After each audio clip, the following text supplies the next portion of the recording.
ഇതൊരു പാത്രത്തിലേക്ക് ഇടുന്ന സൗണ്ട് കേൾക്കാൻ നല്ല കിലുകിലാന്നാണ്. അതേപോലെ തന്നെ വായിലിട്ട് നല്ലപോലെ കടിച്ചിറക്കുമ്പോഴേ നല്ല കറുമുറാ സൗണ്ടിൽ നമുക്കിത് കഴിക്കാനും പറ്റും. മാത്രമല്ല വളരെ ടേസ്റ്റുള്ള ഒരു ഐറ്റം കൂടിയാണ്. യൂട്യൂബിലൊന്നും നിങ്ങളിത് കണ്ടിട്ടുണ്ടാവില്ല കേട്ടോ. അപ്പോൾ ഈ അടിപൊളി റെസിപ്പി എല്ലാവരും ഒന്ന് കണ്ടു നോക്കൂ. വളരെ സിമ്പിളായിട്ട് വീട്ടിലുള്ള ഇൻഗ്രീഡിയൻസ് വെച്ച് നമുക്ക് ഉണ്ടാക്കിയെടുക്കാവുന്നതേ ഉള്ളൂ. ചിക്കൻ ഇല്ലാതെ ഒരു ചിക്കൻ കാലിൻ്റെ റെസിപ്പി. അപ്പോൾ എങ്ങനെ ഉണ്ടാക്കുന്നതെന്ന് നോക്കിയാലോ. വളരെ പെട്ടെന്ന് ചെയ്തെടുക്കാം കേട്ടോ. അപ്പോൾ 4 മണി പലഹാരമായിട്ട് കുട്ടികൾക്ക് കൊടുക്കാൻ പറ്റിയൊരു ഐറ്റമാണ്.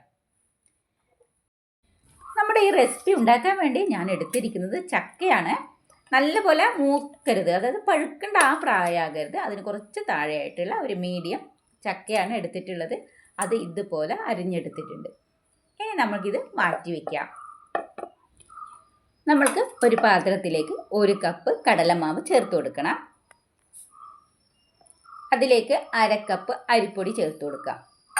പച്ച അരിപ്പൊടി തന്നെ ചേർത്ത് കൊടുക്കാം, വറുക്കേണ്ട ആവശ്യമൊന്നുമില്ല. വറുക്കാത്ത അരിപ്പൊടിയാണ് നമ്മൾക്ക് ഇതിലേക്ക് ചേർത്ത് കൊടുക്കേണ്ടത്.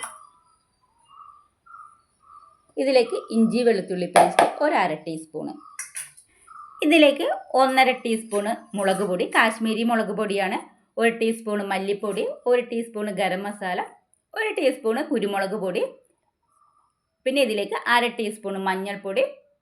ഇതിലേക്ക് പെരിഞ്ജീരകവും ജീരകവും പൊടിച്ചത് 1 ടീസ്പൂണ്. ഇവയൊക്കെ ഇതിലേക്ക് ചേർത്ത് കൊടുക്കാം. ഇനി ഇതിലേക്ക് ആവശ്യത്തിനുള്ള ഉപ്പ് ചേർത്ത് കൊടുക്കണം.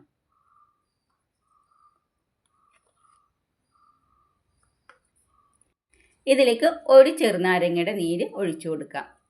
വലിയ ചെറുനാരങ്ങ നല്ല നീരുള്ളതാണെങ്കിൽ അരമുറി ചെറുനാരങ്ങ മതി. ഇതിലേക്ക് ഞാനിപ്പോൾ 1 ചെറുനാരങ്ങയുടെ നീരാണ് ഒഴിച്ചു കൊടുക്കുന്നത്. നല്ലപോലെ മിക്സ് ചെയ്ത് കൊടുക്കാം. നല്ലപോലെ മിക്സ് ചെയ്ത് കൊടുത്ത് നമുക്ക് കുറേശ്ശെ വെള്ളം ചേർത്തിട്ട് ഇതിൻ്റെ ബാറ്റർ തയ്യാറാക്കി എടുക്കണം. കുറച്ച് കട്ടിയിലാണ് ഈ ബാറ്റർ തയ്യാറാക്കി എടുക്കേണ്ടത്.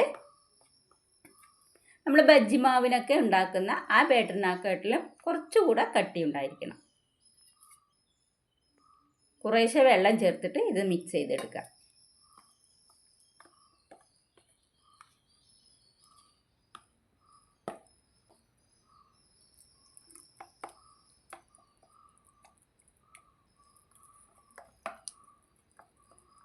ഇതിലുള്ള കട്ടകളൊക്കെ നല്ലപോലെ ഇതുപോലെ മിക്സ് ചെയ്ത് കൊടുത്താൽ നല്ലപോലെ യോജിച്ച് കിട്ടും. അപ്പം നമ്മുടെ ബാറ്റർ ഇവിടെ റെഡി ആയിട്ടുണ്ട്. ഇത്രയേ പാടുള്ളൂ, കൂടുതൽ ലൂസാകാൻ പാടില്ല.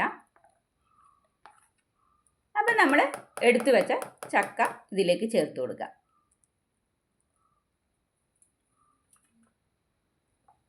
ചക്ക ചേർത്ത് നല്ലപോലെ മിക്സ് ചെയ്ത് കൊടുക്കണം.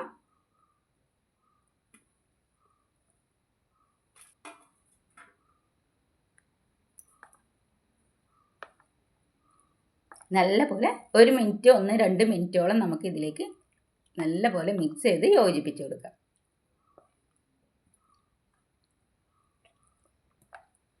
ഇത് റെസ്റ്റ് ചെയ്യാൻ വെക്കേണ്ട ആവശ്യമൊന്നുമില്ല, നമുക്ക് വളരെ പെട്ടെന്ന് തന്നെ തയ്യാറാക്കി എടുക്കുകയും ചെയ്യാം. അപ്പോൾ ഞാനൊരു പാത്രത്തിൽ എണ്ണ അടുപ്പത്ത് നല്ലപോലെ ചൂടാകാൻ വെച്ചിട്ടുണ്ട്. അപ്പോൾ അത് അവിടുന്ന് ചൂടായി വരുന്നുണ്ട്.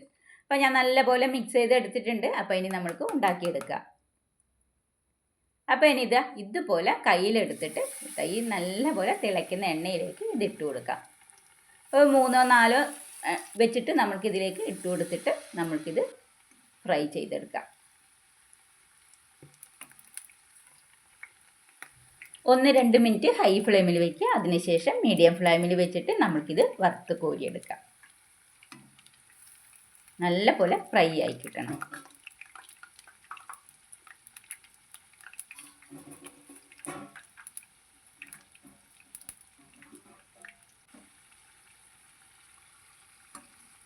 ഒരു ഭാഗം മുരിഞ്ഞതിന് ശേഷം നമുക്ക് തിരിച്ചിട്ടിട്ട് 1-2 പ്രാവശ്യം തിരിച്ചിട്ട് കൊടുത്ത് നമ്മൾക്ക് കോഴിക്കാല് ഫ്രൈ റെഡിയാക്കി എടുക്കാം. അപ്പം കോഴിക്കാലോ ചിക്കനോ ഒന്നുമില്ലാതെ നല്ലൊരു ചിക്കൻ കാല് ഫ്രൈ എല്ലാവരും ഒന്ന് ട്രൈ ചെയ്ത് നോക്കുക കേട്ടോ. വളരെ സിമ്പിളാണ്, അതേപോലെ നല്ല ടേസ്റ്റും ക്രിസ്പി ആയിട്ടുള്ള ഒരു പലഹാരമാണിത്. കുറച്ച് ഇൻഗ്രീഡിയൻസ് വെച്ച് വളരെ സിമ്പിളായിട്ട് ചെയ്തെടുക്കാവുന്ന ഐറ്റങ്ങളാണ് ഞാൻ ഉണ്ടാക്കിയെടുക്കാറുള്ളത്. നാട്ടിൻപുറത്ത് കിട്ടുന്ന നാട്ടിൻപുറ റെസിപ്പികളാണ് എൻ്റേത് കൂടുതലും. അപ്പോൾ അങ്ങനെയുള്ള വീഡിയോ ഇഷ്ടപ്പെടുന്നവരാണ് നിങ്ങളെങ്കിൽ ഈ വീഡിയോയ്ക്ക് ഒന്ന് സപ്പോർട്ട് ചെയ്യുക. എൻ്റെ വീഡിയോ സബ്സ്ക്രൈബ് ചെയ്യാതെയാണ് ഇതുവരെ കണ്ടിട്ടുള്ളതെങ്കിൽ ഒന്ന് സബ്സ്ക്രൈബ് ചെയ്ത് സപ്പോർട്ട് ചെയ്യാനും മറക്കരുത്. ആ ബെൽ ബട്ടനും എനേബിൾ ചെയ്താൽ ഞാനിടുന്ന വീഡിയോയുടെ നോട്ടിഫിക്കേഷനൊക്കെ നിങ്ങൾക്ക് ലഭിക്കുന്നതായിരിക്കും. ഇപ്പോൾ ബാക്കിയുള്ളത് കൂടെ നമുക്കിതാ ഇതുപോലെ തയ്യാറാക്കിയെടുക്കാം. ഞാനിത് 2-3 പ്രാവശ്യം എണ്ണയിലിട്ടിട്ട് കുറേശ്ശെ ഇട്ടിട്ട് വറുത്തെടുക്കുകയാണ്. നിങ്ങൾക്ക് വലിയ പാത്രങ്ങളാണ് എങ്കിൽ അതിനനുസരിച്ച് നിങ്ങൾക്ക് ഇതിലേക്ക് ചേർത്ത് കൊടുക്കാം. ഞാനൊരു 3-4 ഇട്ടിട്ടാണ് ഇത് ഫ്രൈ ചെയ്തെടുക്കുന്നത്. ഫസ്റ്റ് ഒരു 1-2 മിനിറ്റ് ഹൈ ഫ്ലെയിമിൽ വയ്ക്കാം, പിന്നെ മീഡിയം ഫ്ലെയിമിൽ വെച്ചിട്ട് ഇത് വറുത്ത് കോരിയെടുക്കുക. ഇല്ലെങ്കിൽ ഉള്ളു നല്ലപോലെ ക്രിസ്പി ആയിട്ട് വെന്ത് കിട്ടില്ല നമ്മൾക്ക്. അപ്പോൾ നല്ല കറുമുറ കഴിക്കാൻ പറ്റിയ നല്ലൊരു കോഴിക്കാലിൻ്റെ റെസിപ്പിയാണ്. അപ്പോൾ എല്ലാവരും ഒന്ന് കണ്ടു നോക്ക് കേട്ടോ. വളരെ പെട്ടെന്ന് നമുക്ക് സിമ്പിളായിട്ടും വീട്ടിലുള്ള ഇൻഗ്രീഡിയൻസ് വെച്ചിട്ട് നമുക്ക് ഉണ്ടാക്കിയെടുക്കാൻ പറ്റുന്ന ഈ റെസിപ്പി എല്ലാവർക്കും ഇഷ്ടമായി എന്ന് കരുതുന്നു. അപ്പോൾ ഒന്ന് ലൈക്ക് ചെയ്ത് സപ്പോർട്ട് ചെയ്യുക കേട്ടോ. അപ്പോൾ ഇതുപോലെയുള്ള നല്ല നല്ല നാടൻ റെസിപ്പികളായി നമുക്ക് വീണ്ടും വരാം. അതുവരേക്കും എല്ലാവർക്കും എൻ്റെ നന്ദി.